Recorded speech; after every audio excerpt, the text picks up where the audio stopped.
Assalamualaikum dan salam sejahtera kepada para pelajar yang dikasihi sekalian. Kita jumpa lagi, saya sedang bersiaran di channel Cikgu Yati Channel. Jangan lupa subscribe dan like dan share. Okey, hari ni saya akan mengajar tentang topik tu, Basic Accounting Concept. So sesiapa yang ingin komen, nak bercakap ke, you can write down in the chat column. Bahagian komen, kat situ boleh cakap apa-apa. Dan untuk sebelum kita mulakan ni, saya menjemput saudara Amir untuk membacakan doa. Silakan Amir.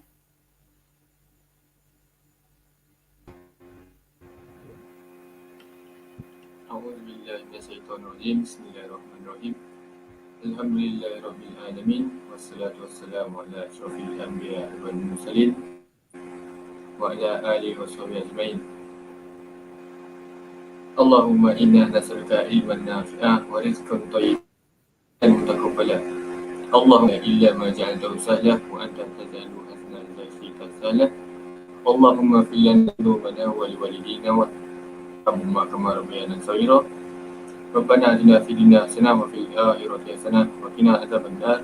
Wa sallallahu ala sayyidina Muhammad wa ala alihi wasallam. Walhamdulillah. Amin. Okey, terima kasih Amir. Okey. Kita nak mula ya. Okey, so saya harap semua pelajar bersedia ya untuk topik tu, Accounting Concept dan GAAP. Dan ini adalah sebahagian daripada curriculum specification under matriculation, and this is the theory part. Ni ada satu pelajar nak masuk. Okey, saya jemput pelajar masuk. Hawa. Okey, semua dah bersedia? Okey, kalau dah bersedia saya akan show my presentation now.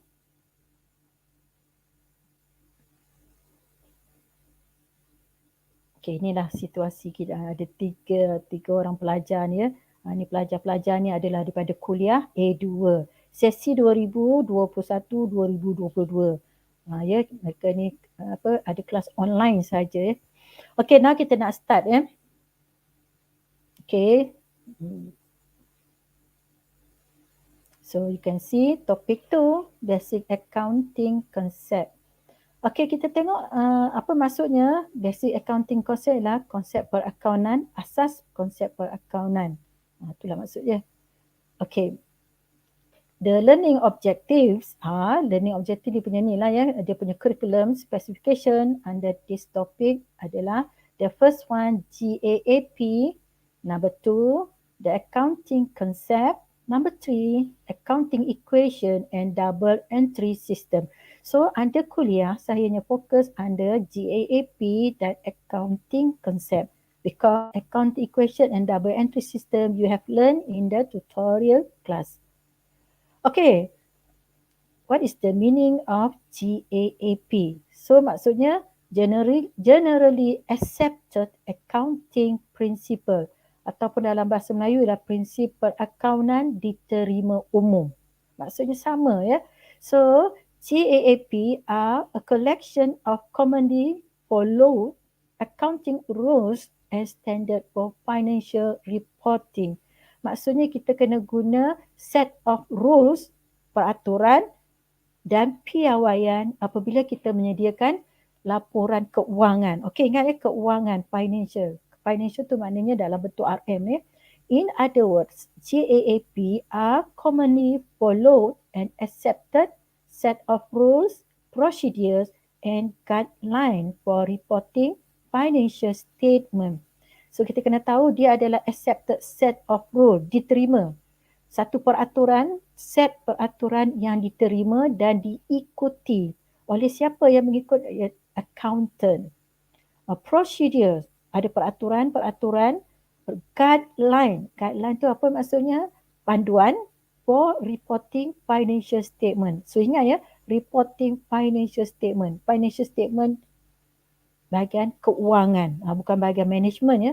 Keuangan tu ialah kita prepare financial reporting statement. Financial statement ni untuk siapa? Normally for external users. Okay, apa objektif GAAP? So this is an ongoing process.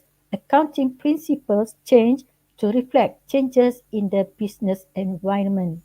So maksudnya this is GAAP ni dia sentiasa berubah based on the changes that incurred in the business environment.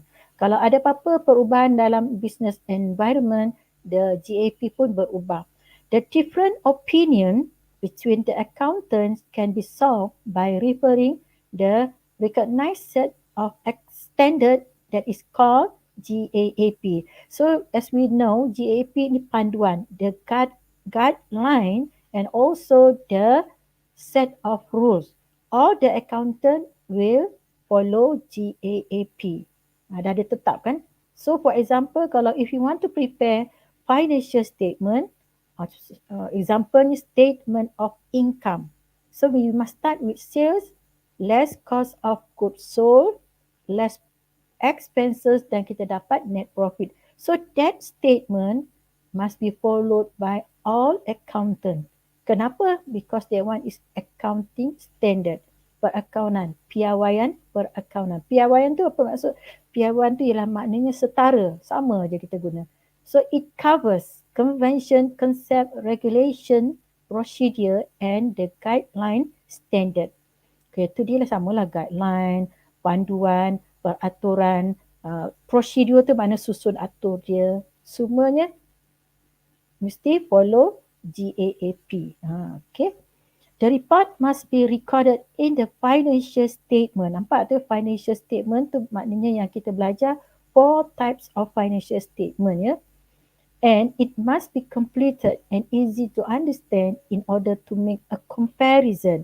So, kalau kita prepare financial statement for this year, katalah 2021, saya ambil satu contoh, income statement for the year ended 2020, kita boleh compare the financial statement that ended for the year 2019. Kenapa kita can compare? Because we are using the same format of financial statement. Apa format tu? Income statement. So you can compare 2018, 19, 20, 21. We are using the same format for financial statement. So boleh comparison, buat perbandingan ya. Kadang-kadang dia boleh buat perbandingan between the companies pun boleh. Satu company can compare with another company based on GAAP. They are using financial statement yang standard. And you can compare financial statement from year to year. Okay, now kita fokus another part iaitu accounting concept. So under matriculation, you must know there are 12 accounting concept. So you must know the definition of accounting concept. The second one, you must know whether that case, ada case you are given the case, whether they comply or not comply with accounting concept. Maksudnya dia patuh tak dengan konsep perakaunan ni. So kita nak tahu apa definition setiap konsep, and then if you know the definition, then you can apply for that case whether dia comply or not comply. Maksudnya patuh ke tak patuh. So number 1, historical cost, maksudnya kos sejarah. Bahasa Melayu ni kos sejarah. Monetary unit concept. Kadang-kadang dia monetary unit measurement concept. Wang sebagai ukuran. Boleh juga tu kan. Kadang-kadang ada siapa tanya saya, boleh tak buat monetary measurement concept? Boleh. Okay, economic entity concept. Tu yang terbaru nama dia economic. Kalau dulu-dulu dia panggil separate entity concept. Apa maksudnya entity berasingan? Going concern concept maknanya usaha berterusan. Saya bagi je the meaning in terms of Malay. Nanti saya akan explain the definition. Consistency, ketekalan ya. Ketekalan. Number 6, accounting period concept. Tempoh perakaunan ataupun konsep tempoh perakaunan. Number 7, materiality concept, benda, kebendaan konsep. Nombor 8, revenue recognition, pengiktirafan hasil. Nombor 9, expense recognition. pengiktirafan belanja 10, full disclosure, pendedahan penuh 11, objectivity, sama juga maksudnya objectivity, dan nombor 12, fair value measurement, nilai saksama, ukuran nilai saksama. Okay, now you must know the definition of every concept, and then you can see the cases. From that cases, you must know whether they apply or not comply or not comply. Okay, historical cost sejarah. The acquired asset and services should be recorded at their actual cost. Maksudnya kalau if you want to acquire asset, kita nak memiliki asset, if you purchase the asset, you must record the asset at their actual cost in the financial statement. Kenapa? That one is the rules. You have to follow the rules because this based on GAAP. The cost is a reliable. Reliable ni makna boleh dipercayai and reliable measure and can be approved and should continue reporting the historical cost of an asset over its useful life. So if you want to record under actual cost, dia ada useful life. Maknanya aset ni dia akan gunakan untuk berapa tahun. Contohnya, example the van. Van tu kita akan guna untuk 5 tahun. So dalam tempoh 5 tahun tu kita kena guna actual cost sampai habis tempoh. So useful life tu maksudnya usia guna. Selagi dia guna, dia dipanggil useful life. Okay, so apa kesimpulan? All the asset must be record with their actual cost, harga sebenar. Okay, you look at the example 1. The company purchased a car from supplier with a cost price RM25,000 at 21st August 2018. Nampak tu 2018 berapa cost? 25,000. The market value at 30th June 2021 is RM20,000. So that one is for 2021. The company recorded a car RM20,000 in the financial statement in 2021. Nampak tu dia record harga 20,000. That one is market value. Kalau based on historical cost, you must record at actual cost. So dia comply tak? Dia patuh tak historical cost concept? So the answer is the company does not comply with historical cost concept because a car must be recorded at actual cost RM25,000. So dia tak patuh historical cost. Kenapa? Because the company record with market value. So based on historical cost, you must record with actual cost. Dia tak comply, tak patuh lah. Okay, the next one. Example 2. The enterprise had purchased a shop worth RM450,000 in 2017. 2017, actual cost is 450,000. In 2020, the market value of this shop RM700,000. Business accountant have reported this shop in the financial statement in 2020 in the market value. So the record in the financial statement RM700,000. Is that comply or not comply? So you must know, you must identify from this case.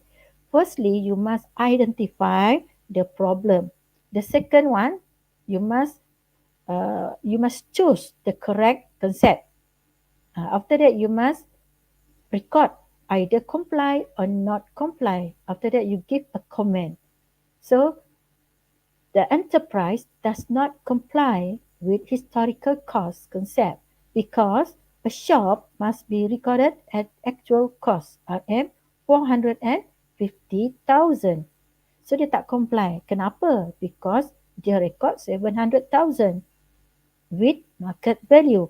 So based on historical cost, you must record with actual cost. So dia tak not comply. Not comply maknanya tak patuh with historical cost.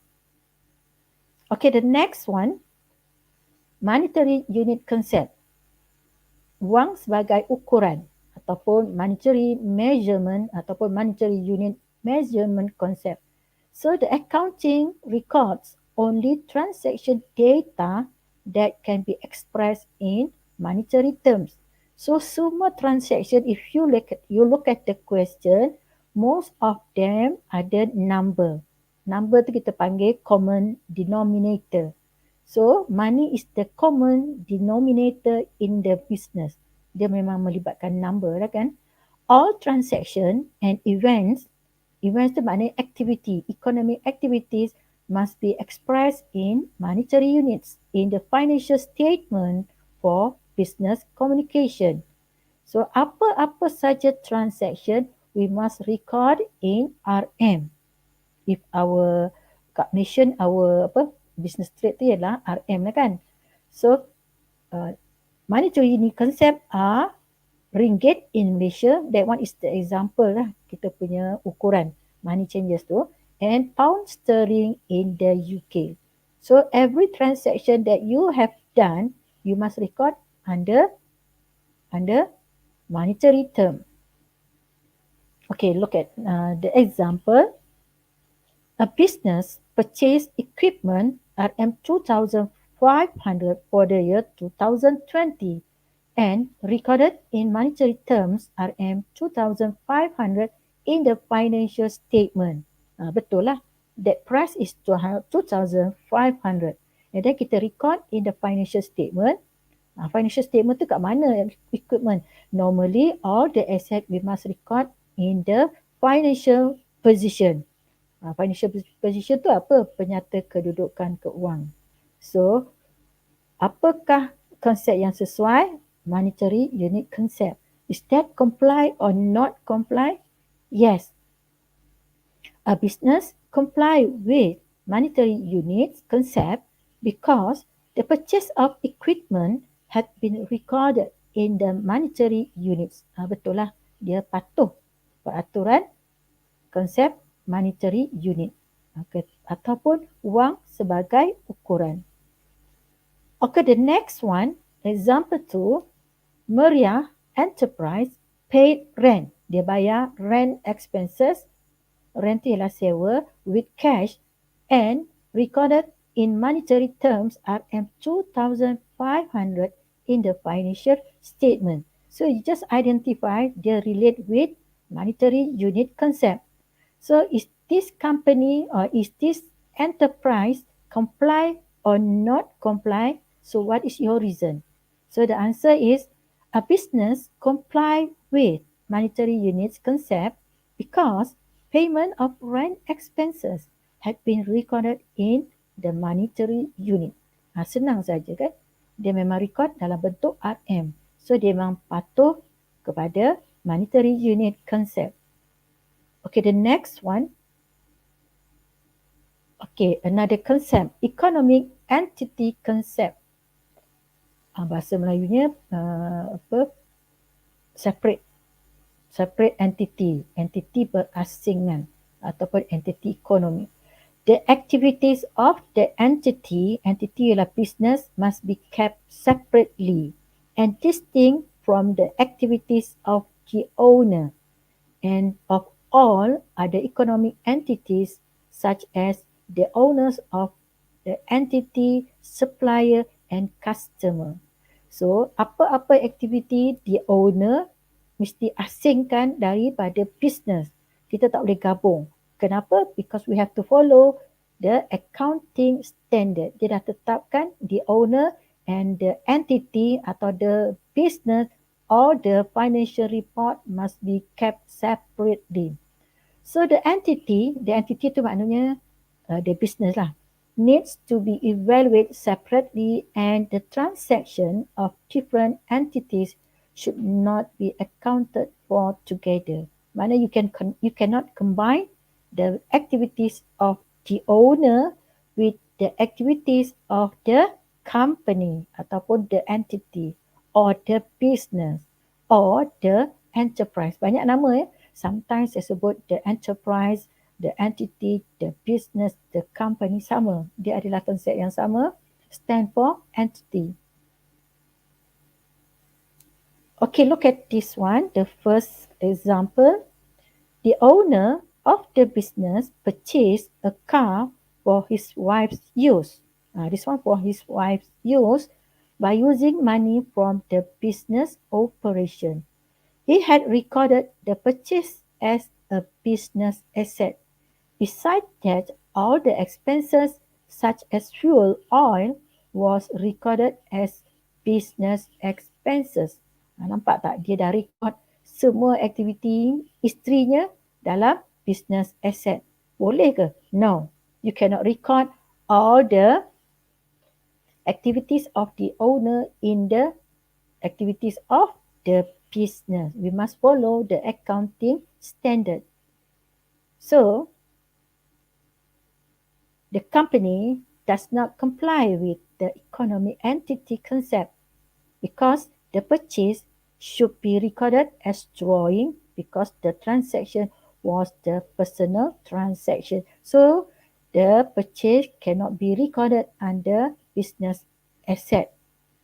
The purchase of the car cannot be recorded under business asset. And also for fuel oil cannot record as business expenses. That one is for personal transaction. Example 2. Jaju Enterprise paid vehicles maintenance expenses RM7,000 at July 2010. The amount included. Dalam tu ada RM800. Dalam 7,000 tu ada RM800 for maintenance expense which belong to the owner's private car. So that means from 7,800 is being used for his private car. Boleh ke? No, tak boleh lah kan. So the conclusion, Jaju Enterprise does not comply with the economic entity concept. A vehicle's maintenance expense, that is the amount RM800 saja ya, 800 only, should not record as business expenses because the transaction was the personal use. Yang 800 you must take it as drawing. Okay, the next concept, going concern concept atau bahasa Melayu usaha berterusan. Berterusan tu maknanya continuous in operation.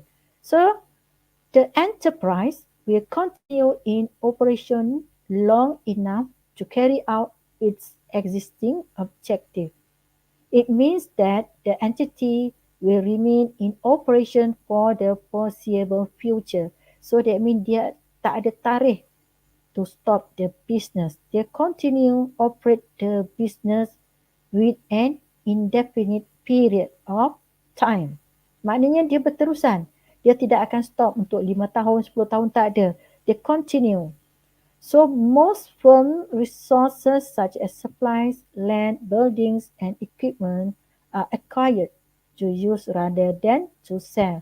So maknanya kita beli supply, beli land, building, equipment. Kita beli untuk apa? Untuk digunakan, not to sell. So that means bila kita beli untuk digunakan, kita tak ada tarikh untuk pembubaran company. Kita akan guna continuously to operate the business.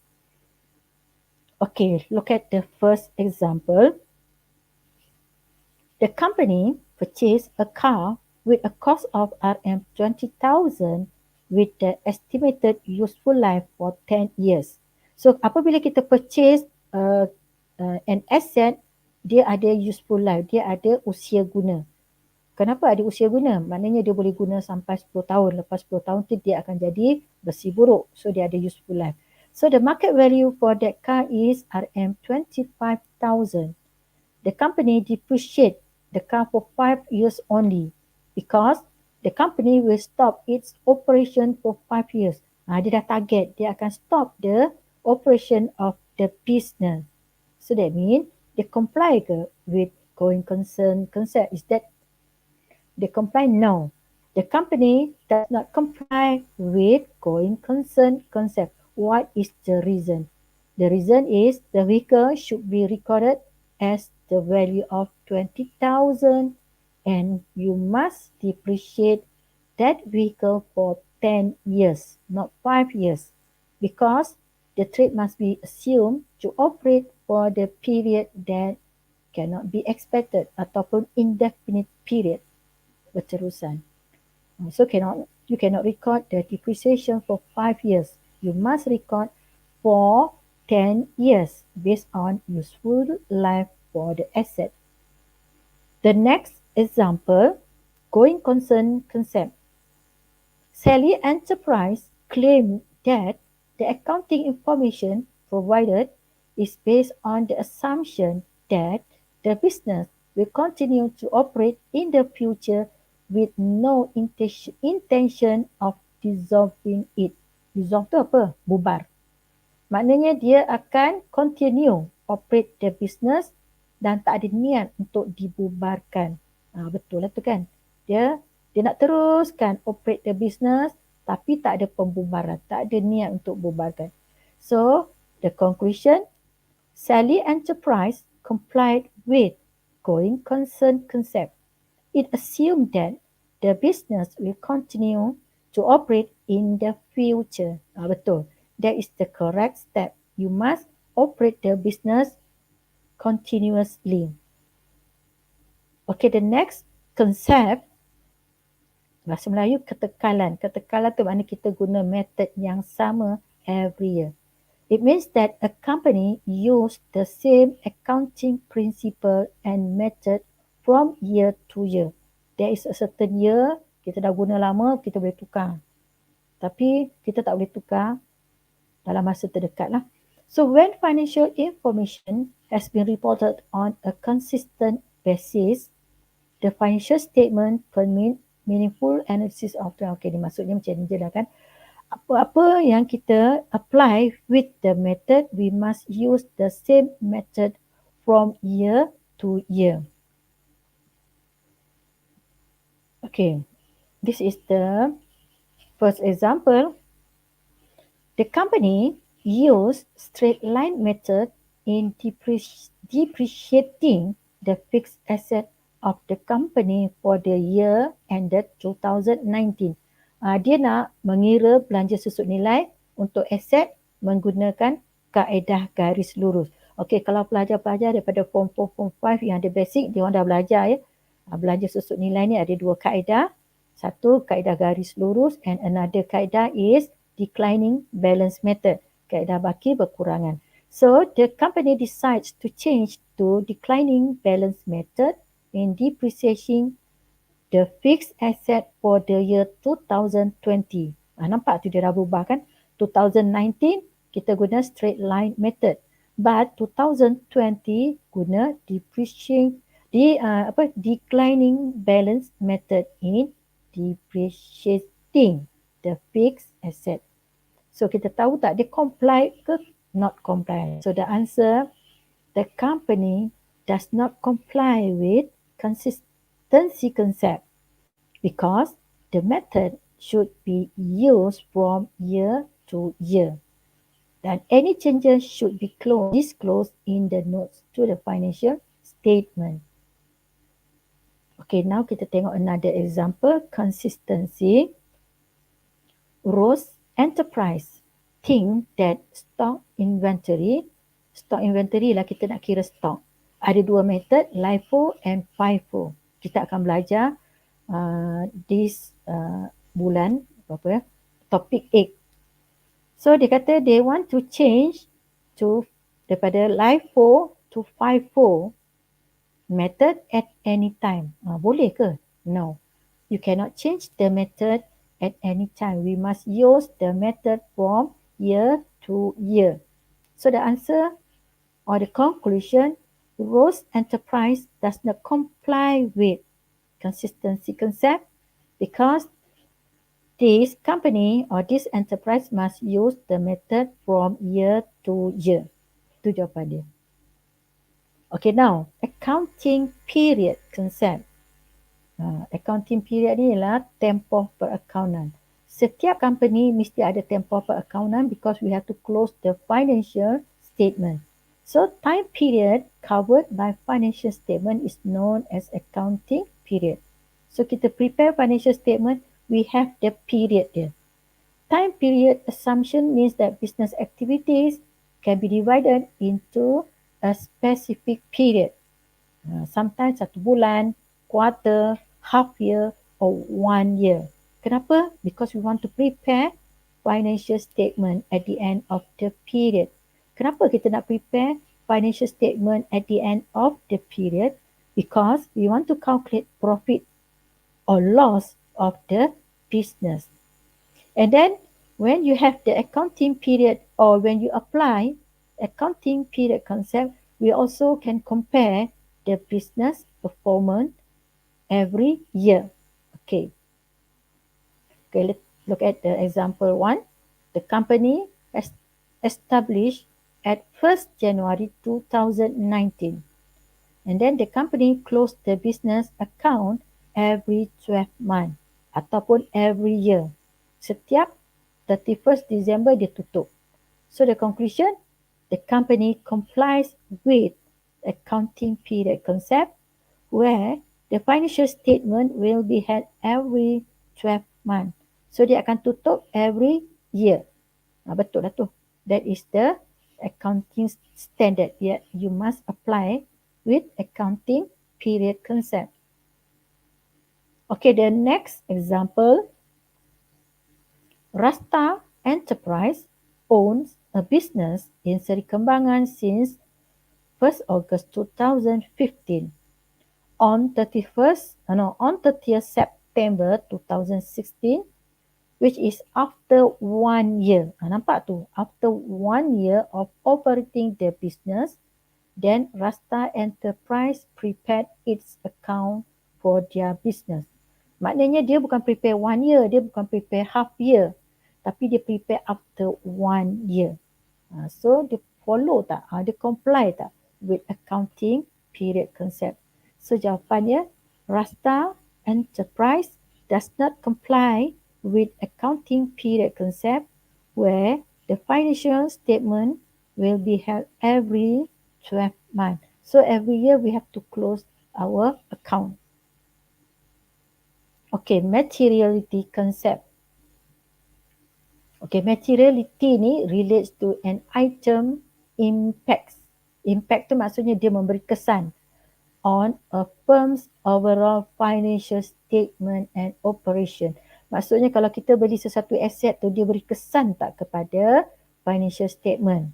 Tengok amount dia. Kalau amount dia terlalu kecil, dia tidak memberi kesan. Itu dipanggil immaterial. Tapi kalau amount dia besar, 50,000, then dia akan influence the decision making. Ataupun that one kita panggil dia material. So kita nak tahu apa-apa kita beli, dia material ke or immaterial? Ya? Okay, a company purchase a calculator at cost RM20 and it will depreciate for 5 years over its useful life. Dia beli calculator murah je RM20, tapi dia nak buat susut nilai selama 5 years. Tapi duit RM20 tu kita panggil immaterial. Maknanya kita tak boleh layan dia sebagai aset. Keep your opinion. So jawapan dia, the company does not comply with materiality concept, although the proper accounting would depreciate the calculator over its useful life, but these costs are considered as immaterial. Dan biasanya kita record sebagai expenses. Kenapa? Because it will not make a material differences on total asset. Biasanya kita beli aset harga RM5,000, RM20,000, RM30,000. So RM20 ni dia adalah immaterial and normally kita record sebagai expenses. Okay, the next one. The Gaap Enterprise purchase dustbin. Dustbin ni ialah tong sampah. Tong sampah ni kita boleh guna sampai beberapa tahun, tapi harganya murah. Dia murah aja RM30. Tapi we can use more than 5 years, 10 years. Ya. So, the conclusion dah dia record for 10 years, dia depreciate sampai 10 tahun. Tapi sebenarnya dia adalah immaterial. So the company does not comply with materiality concept.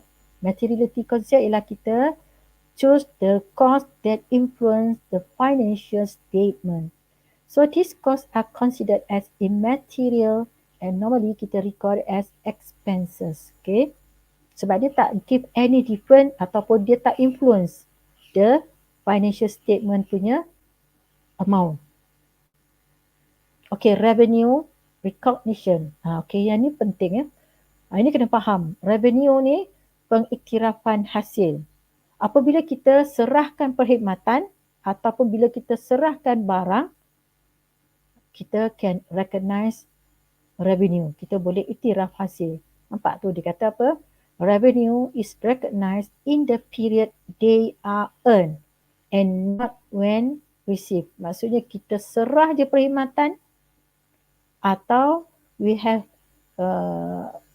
delivered the product ataupun the merchandise, kita dah delivered to the buyer atau customer, baru kita recognize revenue.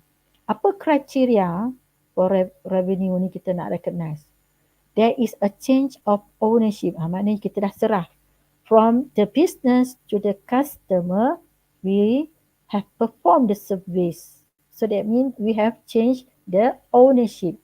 And then buyers are willing to pay. Maksudnya, the buyers are willing to pay in the future, maybe next month ataupun next 3 weeks. The stability of the currency, buyers are able to pay. Itu sama lah tu. Okay, now, tengok example. Lily Enterprise had received a payment 1,000 from customer on 31st December 2020. So Lily ni dah dapat duit from customer.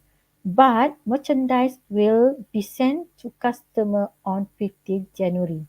Kita dah dapat duit, but we have not performed yet ataupun we have not delivered the merchandise. Kita tak bagi lagi. Ataupun change of ownership not incurred. And the enterprise record as revenue on 31st December 2020. Dia dah record sebagai revenue. Tetapi kamu kena tahu ya, there is no changes in ownership. Maksudnya barang tu kita belum delivered to the customer. Bila dia delivered? 15 January. Tapi dia dah recognize sebagai revenue, dia dah record in the financial statement, maknanya dia not comply, dia tak patuh with revenue recognition. Dia tak patuh pun ya. So the business only need to recognize sales revenue of 1,000 bila kita recognize 15 January 2021. 31st December tak boleh. Kenapa? Because we have not delivered the merchandise yet to the customer.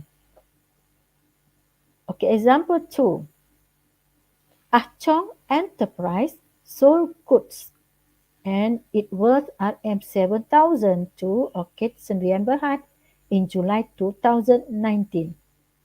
So Orchid paid, maknanya Orchid ni customer dia lah kan, paid RM3,000 cash at the time of sale. So ada balance 4,000. 4,000 yang dia belum bayar. Kita boleh terima. Acong ni kita lah ya. So Acong Enterprise recorded in the credit side of sales account 7,000 for transaction. Betul lah dia mesti record 7,000. Sebab kenapa kita kena record 7,000? Because Acong had delivered the goods to the customer. So there is a change of ownership from Acong to Orchid Sendirian Berhad. So you can see the conclusion, Acong Enterprise comply with revenue recognition. So apa? The business recognizes RM7,000. Kenapa? Sebab dah ada pertukaran hak milik. Ownership tu apa? Ownership tu pertukaran hak milik lah. Dah berlaku. Kita dah serah, Acong tu dah serahkan barang bernilai 7,000. So dia kena record 7,000. The next one, expense recognition. Expenses are recorded in the accounting period in which it has been involved for a business revenue. Ataupun apa-apa expenses that are incurred tapi kita belum bayar, kita kena iktiraf. Kenapa? Sebab belanja dah berlaku. Contohnya, kita dah guna bil elektrik, bil air telah berlaku. Tapi kita tak bayar. Itu kita kena declare that one is expense recognition. So expense are recognized when incurred and not when paid. So actually kita nak kira expense recognition when it is incurred, even though you have not paid yet. Okay, kita tengok. Tiny Enterprise had recorded expenses RM2,000 for the utility expenses. Maknanya dia dah guna bil elektrik, bil telefon, bil air 31st December and the amount is 2,000. And then the payment dia buat in January 2021. Dia dah record utility expenses sebab dah berlaku. Tapi payment January 2021. So dia comply tak? Yes, dia comply. Kenapa? Because the expenses had incurred, dah berlaku pada 31st December. Tapi tak bayar lagi, tak apa. Yang penting expenses had incurred in that period. So the answer is Tiny Enterprise complies with the expense recognition concept. Kenapa? Because an expense had incurred at that period and should be recorded in the current accounting period. Maknanya expenses dah berlaku 31st December 2000. Tak bayar pun tak apa. Yang penting belanja telah berlaku. Okay, the second example. Amanda Company give an opinion that depreciation expense for furniture and office equipment should not be recorded in the company's account. Dia tak nak record belanja susut nilai untuk furniture dan office equipment. Tak boleh. Apabila when we purchase furniture and office equipment, automatic you have to calculate depreciation. So Amanda Company does not comply with the expense recognition. Kenapa? Kita ni sebab apabila we purchase furniture and office equipment, we must record depreciation expense. Dia dah incurred. Okay, dah berlaku. Okay, the next one, full disclosure. So maknanya the company should report the sufficient information yang boleh percayai, relevant, reliable, boleh dipercayai and comparable so that external parties can make a reasonable decision. External party tu lah external users lah biasanya kan. So apa-apa changes in the financial statement, you must make a note. You must make note to the financial statement. Okay, number one, Lily Company Limited had made changes in depreciation method for fixed asset used in the financial statement. So dia buat changes. So the company did not disclose the information in the financial statement. So kalau dia tak disclose tu dia tak dedahkan. Dia tak dedahkan dalam financial statement dalam bentuk notes. Notes tu apa? Dalam bentuk nota lah. Kena buat dalam bentuk nota sedikit and then mention any changes. So the company does not comply with full disclosure. Pendedahan penuh. Kenapa? Because when there is any changes have made, you must make a note in the financial statement. Okay, full disclosure, the second example, Mona Enterprise that made in its financial statement, dia tak dedahkan financial statement about the loss that suffered due to fire. Dia tak dedahkan kerugian disebabkan kebakaran. So, Mona Enterprise does not comply with full disclosure concept where any changes made should be reported in terms of notes in the financial statement. So, apa-apa changes you must disclose the changes. Okay, objectivity. Objectivity ni senang saja. Kita kena ada bukti, ada evidence based on reliable source of document. Apa-apa transaction mesti ada evidence. Okay, transaction tu evidence dalam bentuk dokumen, dokumen perniagaan, dokumen perniagaan ataupun business document. Setiap dokumen tu dia ada function dia. Okay, tengok. Roy Enterprise only issued. Issued ni dia keluarkan receipt untuk cash transaction. So receipt is a document for cash transaction. But not issued document of credit note. Dia tak keluarkan credit notes. Credit notes ni mesti dikeluarkan apabila ada pulangan, the return of goods sold. So maknanya dia tak comply with objectivity. Kenapa? Dia must produce ataupun dia mesti issue two document.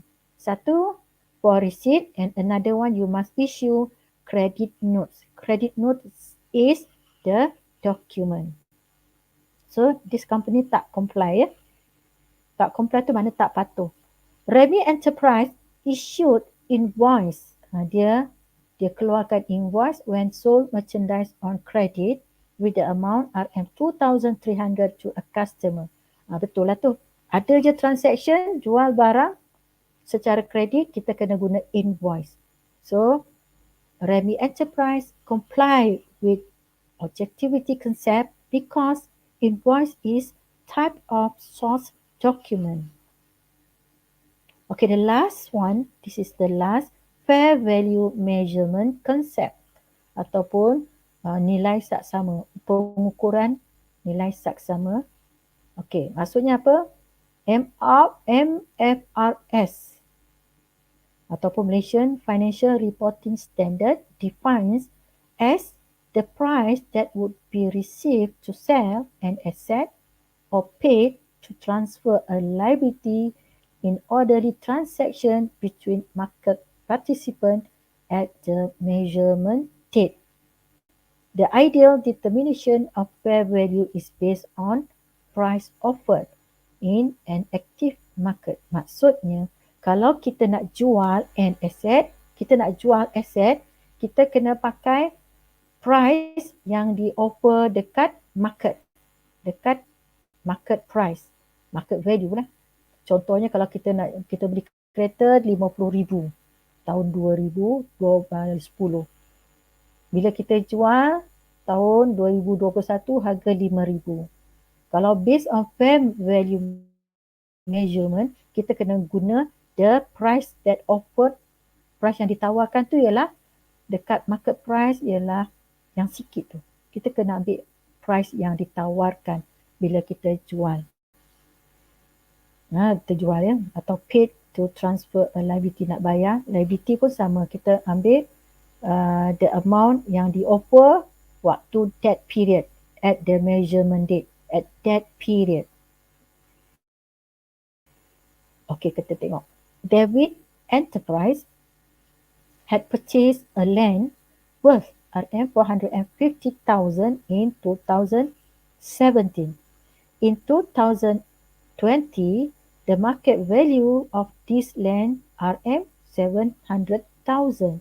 So the company decided to sell the land RM700,000 on market value 2020. So market value-nya 2020 dan kita nak jual pada tahun 2020. Kita nak ikut harga mana? Nak ikut harga 2017 ke atau 2020? Kita must follow the market value. So bila kita nak jual, mesti ikut market value. So the company or the enterprise comply with fair value measurement concept because a land sold at market value 700,000 tu adalah market value ataupun at the measurement date. Tarikh yang kita nak jual tu 700,000. Kita tak boleh ikut tarikh yang kita beli dulu-dulu. Kita kena follow the latest value. Okay, tu dia. Okay, that's all for this concept. Hopefully you can understand. So this one is theory part. Theory part ni for biasanya under UPS.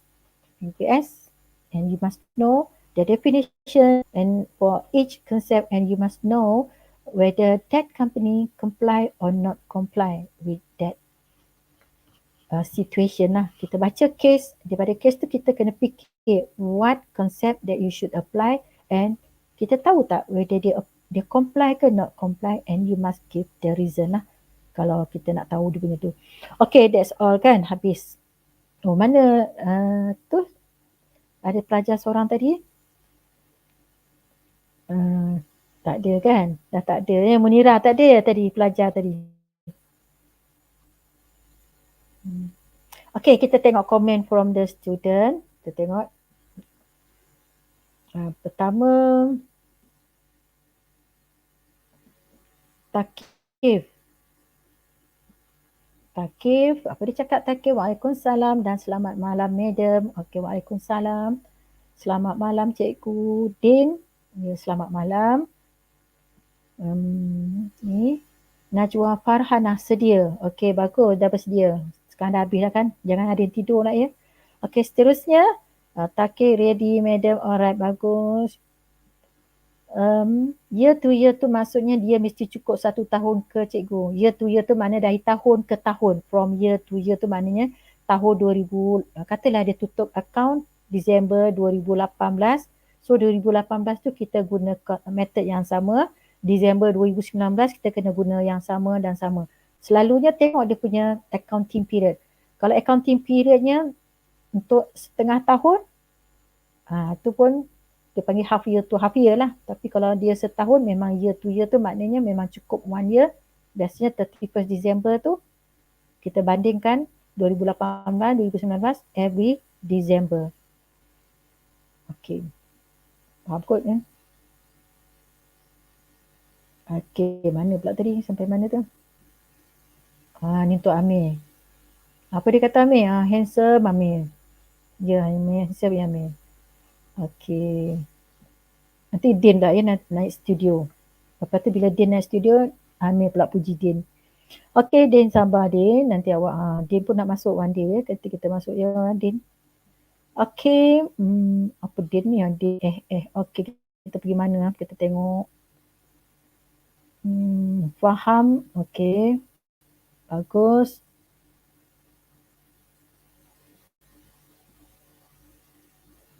Okay. Ini kita tengok ya.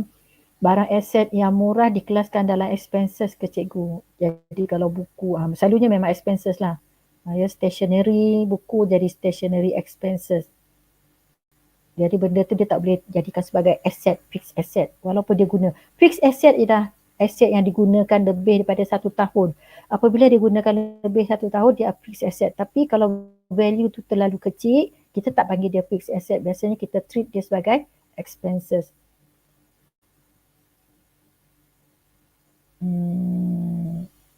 Ni apa? Nap ni apa benda ni? Nap comel. Apa bondo lah dia kan? Okey, ni semua ni audio ni. Yang lain tu semua tak berkaitan dengan ha kan, dia orang tu tengah happy kan, maklumlah live kan, dia tak ada kaitan dengan akademik, jadi tak payah saya baca kan. Saya pun dah ngantuk dah ni kan. Okey, saya rasa setakat itu saja. Hi madam, yelah hi madam. Hafiz adalah pelajar daripada A2P2 masuk ke A5P4. Okey, so setakat itu saja, kita pun dah tengok nak habis masa dah kan. So sebelum kita habiskan ni, kita jemput Amir untuk baca doa Amir.